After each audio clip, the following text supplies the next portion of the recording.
সাজালে লাল টিপে কপাল, জংলা শাড়ি লাগছে ভারী লাজবের সকল। কৃষ্ণচূড়া চুল সাজালে লাল টিপে কপাল, জংলা শাড়ি লাগছে ভারী লাজবের সকল। ও মেয়ে তুই চাষটি চলে ভেজাস না রে চুল, মোহন বাজারে মাদল বাজে কানে মাটির দুল। ধিতাং ধিতাং ধিতাং রে, ধিতাং ধিতাং রে। Hello friends, good morning. তোমরা সবাই কেমন আছো? আশা করছি খুব ভালো আছো। কৃত্তিকাস ব্লগে তোমাদের সকলকে জানাই ওয়েলকাম। তো আজকে সকালবেলা ঘুম থেকে উঠে অনেক কাজ সেরে নিয়েছি, তারপর স্নান সেরে পুজো কমপ্লিট করে নিয়েছি। এবার আমি সাজুগুজু করে যাব একটু মাসির বাড়ি। চলো রেডি হয়ে গিয়ে দেখা হচ্ছে তোমাদের সাথে।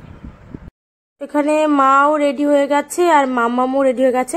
মাম্মামকে যেই ডাকলাম মাম্মাম দৌড়ে দৌড়ে চলে আসছে গাড়ি উঠবে বলে। পেট্রোল পাম্পে এসে একটু দাঁড়ালাম। তো এখানে আমার মাম্মাম দাঁড়িয়ে আছে। মাম্মাম এদিকে তাকাও। আমার বর পেট্রোল পাম্পে গেছে গাড়িতে তেল ভরতে। মাসির বাড়ি চলে এসেছি। মাসির বাড়ি আসার পরেই মা আর ভাইও এলো কিছুক্ষণ পরে। এদিকে ভাই গাড়ি রাখছে।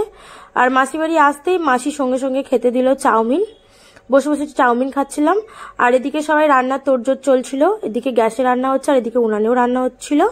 আর বিকালবেলা রোদটা পড়ে যেতে একটু ভাবলাম সাজুগুজু করে একটু নাচের ভিডিও করি।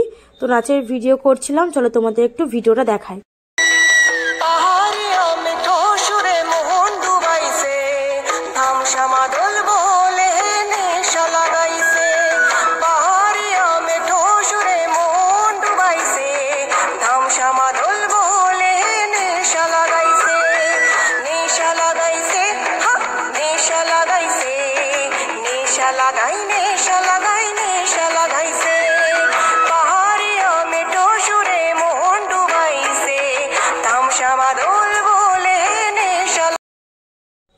আর সন্ধ্যাবেলা রেডি হয়ে নিলাম বাড়ি যাব বলে, তারপর রেডি হয়ে বাড়ি চলে এসেছিলাম।